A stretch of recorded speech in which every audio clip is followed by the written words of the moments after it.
The moment my own son told me to either pay rent or pack my bags, I almost laughed. But not because it was funny. I laughed because he had no idea what he had just done. My name is Rebecca Moore. I'm 64 years old. And that night, my son tried to charge me rent. Inside the penthouse I secretly owned. Christmas dinner was supposed to be peaceful. Warm lighting. Crystal glasses. Cinnamon and nutmeg floating through the air from a pie I'd started baking at 6 a.m. like I always did.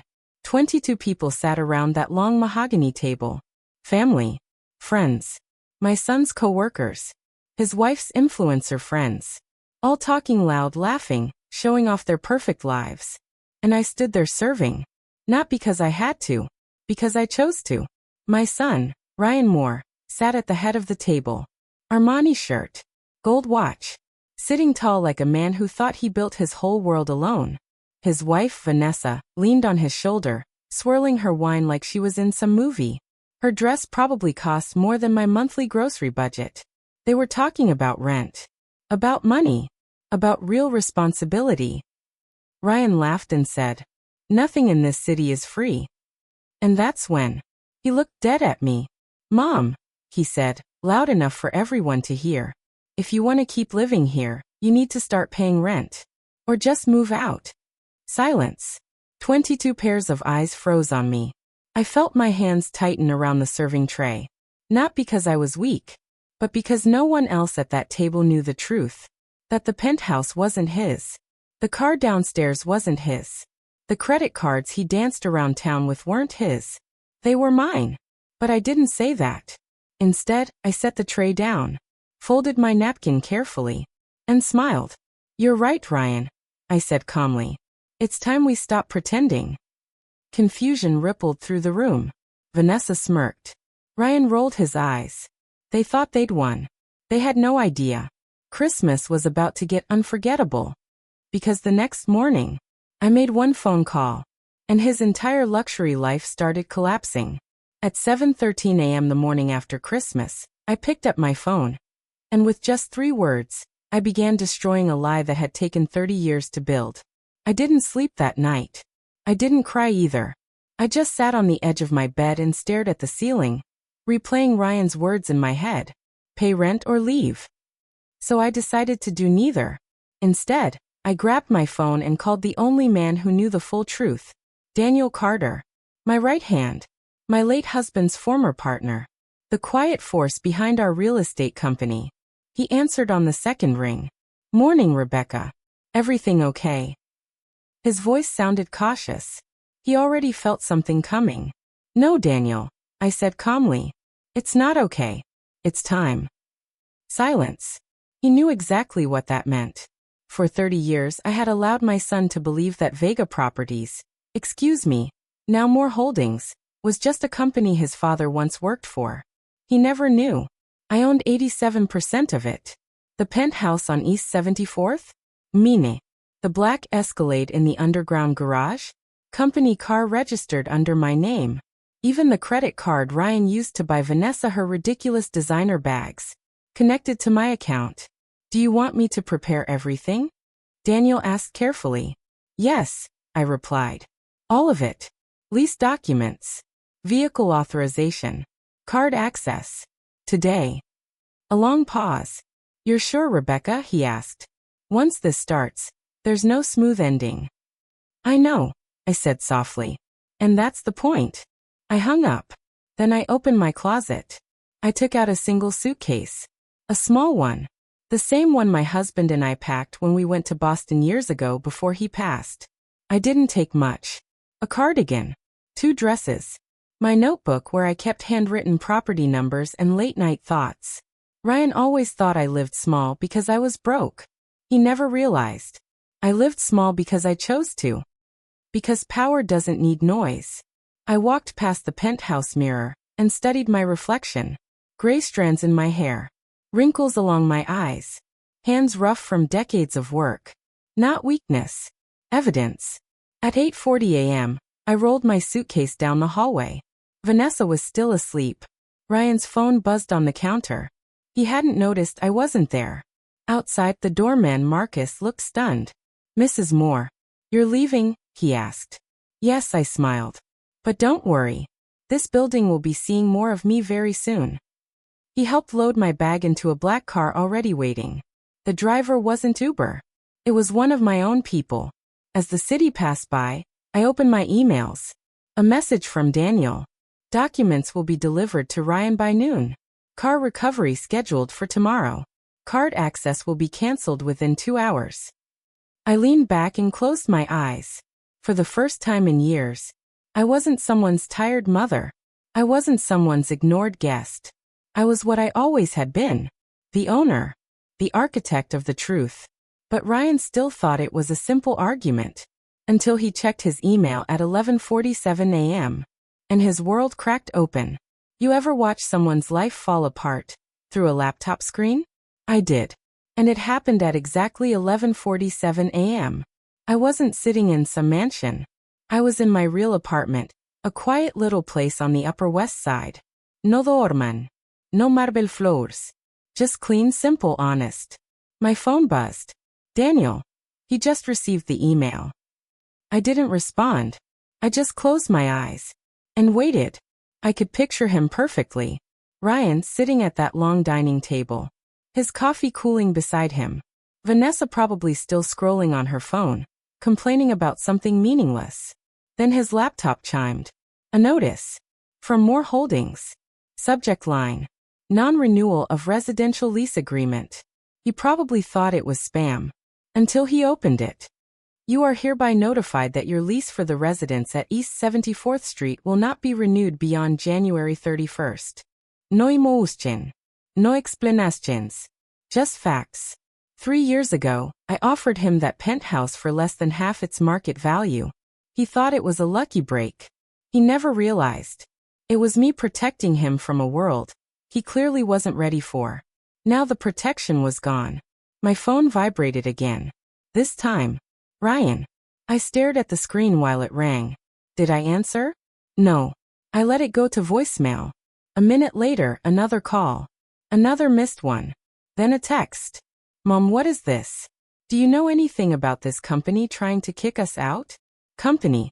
I almost laughed. He still thought the owner was some stranger with a briefcase and cold eyes. He had no idea the owner was the woman he told to pay rent. Another message appeared. This isn't funny, Mom. You probably heard what happened and overreacted. Please call me. I didn't. Instead, I grabbed my old notebook. The one with balance sheets written in my messy handwriting. The one he'd never bothered to look at growing up. I flipped to the first page. The first building my husband and I ever bought. A tiny cracked place in Queens. Paid in full with 10 years of sweat, coffee, and sleepless nights. Ryan used to play on that dusty floor while we ran numbers. And now, he thought success came from a Rolex and a social media caption. My phone lit up again. Unknown number. I answered this time. A young receptionist's voice. Ms. Moore, your son is online too. He's demanding to speak with the owner. I smiled. Tell him. I said calmly. The owner will see him soon enough. I hung up. And leaned back. Because the email wasn't even the worst part.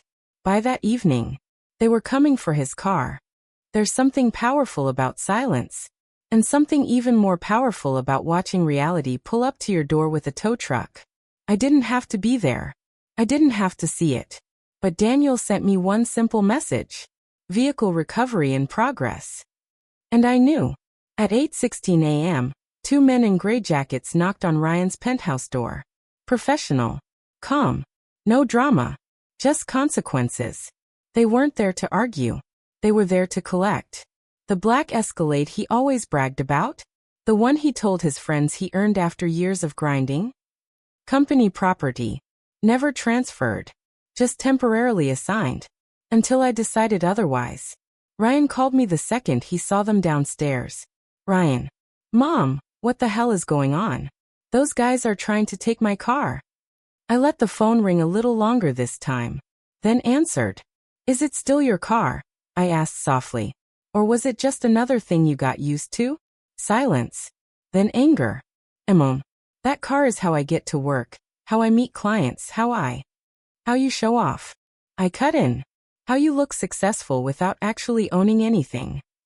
His breath grew heavy. I could hear Vanessa in the background, panicking. "You're doing this because of one stupid comment," he said. "One comment." I laughed, but quietly. "No, Ryan. I'm doing this because I stayed silent for 3 years." I hung up before he could answer. 10 minutes later, Daniel texted. "Keys recovered. Vehicle secured. Authorization revoked." Simple. Clean. Final. I imagined Ryan standing in the garage, watching that black Escalade roll away. For the first time, he wasn't being driven by luxury. He was being left with reality. And then came the part one didn't even need to touch. Because Vanessa was about to feel it herself. Across the city. In a luxury boutique. She swiped her usual card. And it didn't go through. Twice. 3 times. Now she was the one standing there. With a line behind her. And embarrassment burning her cheeks. Just like I stood at that table. Only now, she didn't have a house to fall back on.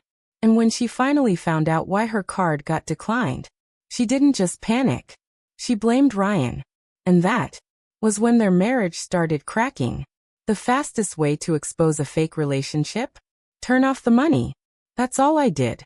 I didn't yell. I didn't threaten. I just removed the cushion they'd been floating on. Daniel called me around noon. "Rebecca, her card just got declined at a boutique on 5th. I exhaled slowly. Vanessa had always loved those glass stores. The kind where the doors open like a whisper and everything smells like wealth. She tried to pay for a designer purse. And instead, she got declined. Twice. By the 3rd swipe, the cashier politely asked if she had another form of payment. She didn't. Because that card wasn't hers. It was mine. And I had shut it down 2 hours earlier. Not because of the purse, but because she treated generosity like an entitlement. 15 minutes later, Ryan called again. "Mom." His voice wasn't angry this time. It was shaken.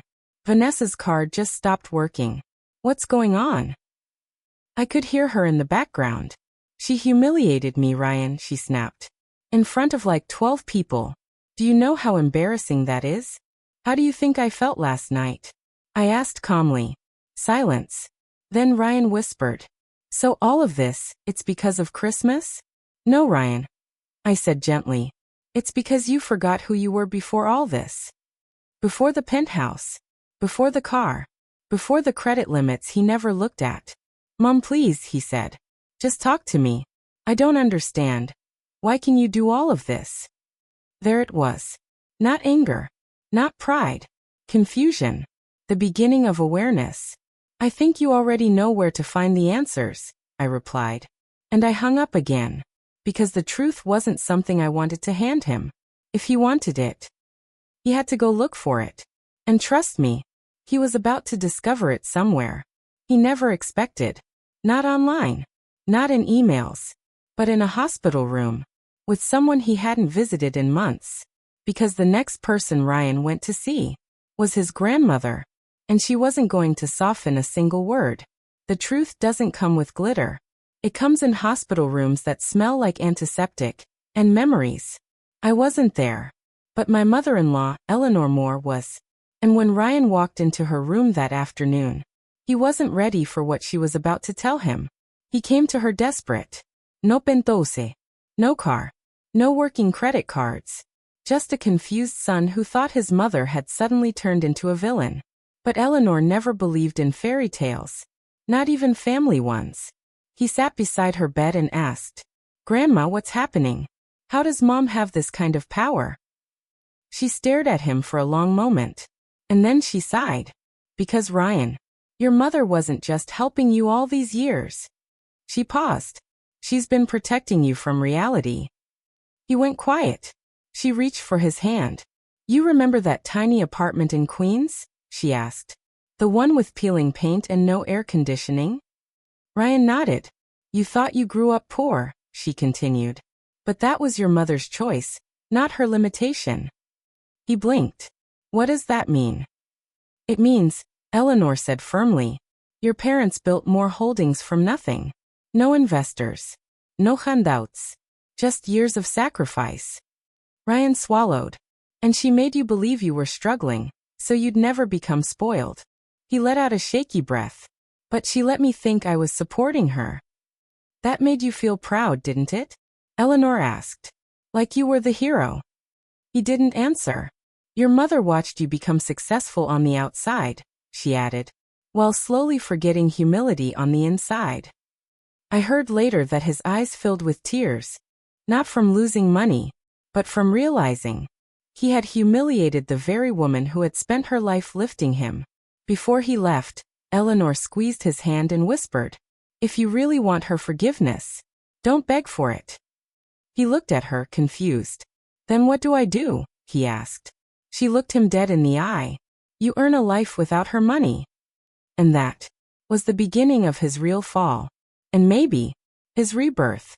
Because that night, Ryan searched for the truth himself. And what he discovered online made his stomach drop. If you ever want to break a man's ego, let him discover his mother is the reason his life was so easy. Alone in that penthouse, surrounded by walls he could no longer afford, Ryan opened his laptop. Not to work. Not to email someone. To search my name. Not Mom. Not even Rebecca. Just Rebecca Moore, New York. And that's when his world cracked wider. He expected nothing.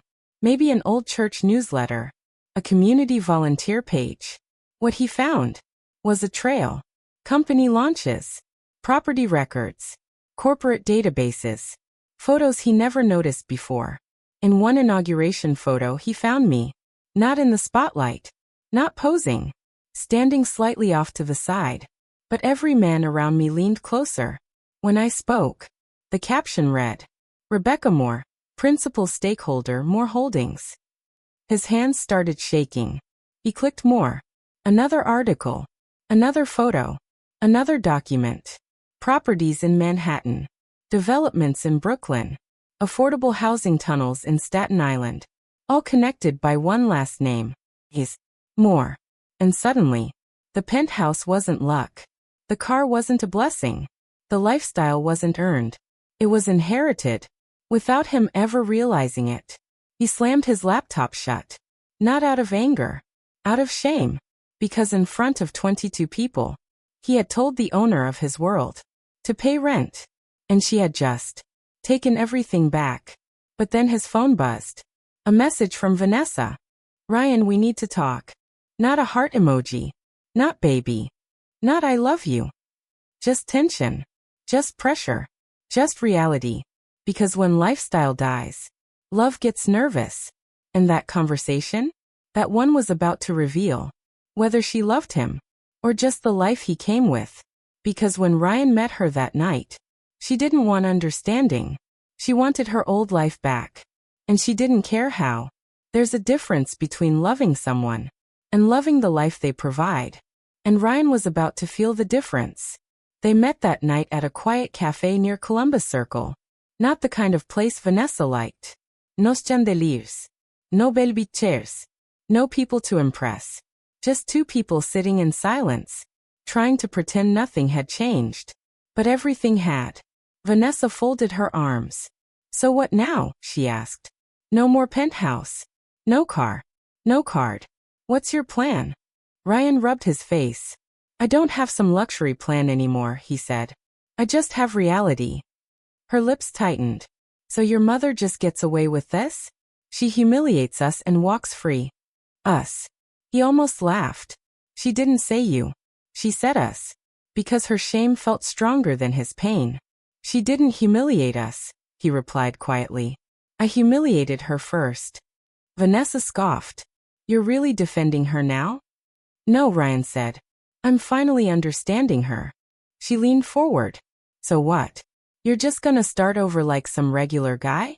Subway. Cheap apartment. No status." "Yes," he said without hesitation. She froze. Then laughed. A small bitter laugh.